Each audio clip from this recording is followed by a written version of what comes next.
दो दोस्तों ने एक सफ़र का प्लान बनाया था। एक नया मुल्क एक्सप्लोर करने का, नए लोगों से मिलने का और थोड़ा सा थ्रिल लाने का। लेकिन उनका ये सफ़र उनका आखिरी सफ़र बन गया। 2014 का ये वाक़या अब तक दुनिया के सबसे क्रीपी और अनसॉल्व मिस्ट्रीज़ में से एक है। ये कहानी है क्रिस और लिज़ेन की, जो पनामा के जंगल में गायब हो गई। क्रिस 21 साल की थी और लिज़ेन 22 साल की थी। दोनों हॉलैंड से थी, हाईली इंटेलिजेंट, एडवेंचरस और लाइफ से प्यार करने वाली लड़कियां थीं। 31 मार्च 2014 को दोनों ने पनामा के एक छोटे से शहर में हाइक करने का प्लान बनाया। उन्होंने एल पाइनिस्टा ट्रेल चुना, एक ऐसा माउंटेन ट्रेल जहां से जंगल स्टार्ट होता है। लेकिन उसके बाद कोई उन्हें ज़िंदा नहीं देख सका।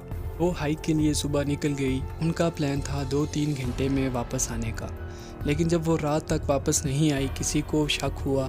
2 दिन बाद रेस्क्यू टीम्स जंगल में गई, लेकिन कोई निशान नहीं मिला। 10 दिन तक कोई क्लू नहीं मिला। फिर अचानक एक लोकल को जंगल में एक ब्लू बैकपैक मिला। बैकपैक के अंदर दोनों के पासपोर्ट्स, 2 सनग्लासेस, $83 कैश, दोनों के मोबाइल फ़ोन्स और लिज़ेन का कैमरा मिला। कैमरे ने इस मिस्ट्री को और गहरा बना दिया। कैमरे के अंदर कुछ फ़ोटोज़ ने सबको हिला कर रख दिया। पहले कुछ तस्वीरें थी हाइक के शुरू में, दोनों मुस्कुरा रही थी। फिर जंगल के बीच में सेल्फीज़, फिर अंधेरा। 1 अप्रैल के बाद रात के 1 से 4 बजे तक 90 से ज़्यादा फ़ोटोज़ ली गई, और ये सब तस्वीरें अंधेरे में, जंगल के पत्थरों में और लकड़ियों में ली गई। एक तस्वीर में सिर्फ एक लड़की का सर दिख रहा है, वो भी ऐसे एंगल से जैसे किसी और ने फ़ोटो ली हो। उनके फ़ोन्स भी बैग में मिले। लॉग्स ने बताया दोनों ने बार बार 112 इमरजेंसी नंबर डायल करने की कोशिश की। 1 अप्रैल को पहला कॉल हुआ था और फिर 5 अप्रैल तक फ़ोन यूज़ हुए, लेकिन कोई कॉल कांटेक्ट नहीं हुई। और सबसे स्ट्रेंज बात, 6 अप्रैल के बाद क्रिस का फ़ोन ऑन हुआ, लेकिन बिना सिम के, जैसे किसी ने उसका सिम निकाल दिया हो। 2 महीने बाद कुछ लोगों को जंगल में लिज़ेन का बोट मिला, जिसमें उसका पाँव था इंटैक्ट। कुछ बोन फ्रैगमेंट्स भी मिले, क्रिस की रिब्स और पेल्विक बोन। लेकिन फोरेंसिक रिपोर्ट ने बताया बोन्स में कोई टेरानोमा का निशान नहीं था, ना जानवरों का अटैक, ना फॉल, ना मर्डर के साइंस।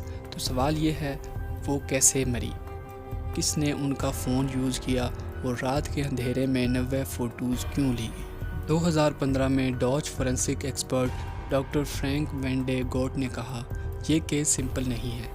बोन ब्लीचिंग और फ़ोन बिहेवियर अनयूजुअल है, लेकिन किसी ने उनको क्लियरली हर्ट नहीं किया।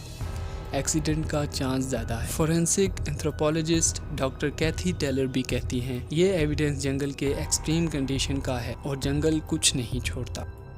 दोनों के पेरेंट्स ने कहा, हमारी बेटियां एडवेंचरस थी, लाइफ से प्यार करती थी, लेकिन पनामा का जंगल उनका आखिरी मंजिल बन गया। आज भी उनका बैकपैक, उनकी फ़ोटोज़, उनके कॉल्स एक स्टोरी सुनाते हैं, जो ख़त्म तो हो गई, लेकिन उसका असर हमेशा ज़िंदा रहेगा।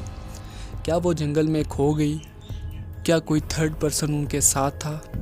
क्या उनकी मौत नेचुरल थी या प्लान्ड? अगर आपको लगता है कि ये मिस्ट्री कभी सॉल्व नहीं होगी, तो सोचिए, क्या जंगल सिर्फ रास्ता गुम करता है या यादें भी?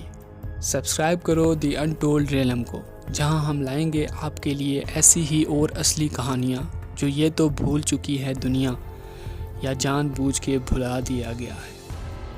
मिलते हैं नेक्स्ट वीडियो में, तब तक के लिए ख्याल रखिए। अल्लाह हाफ़िज़।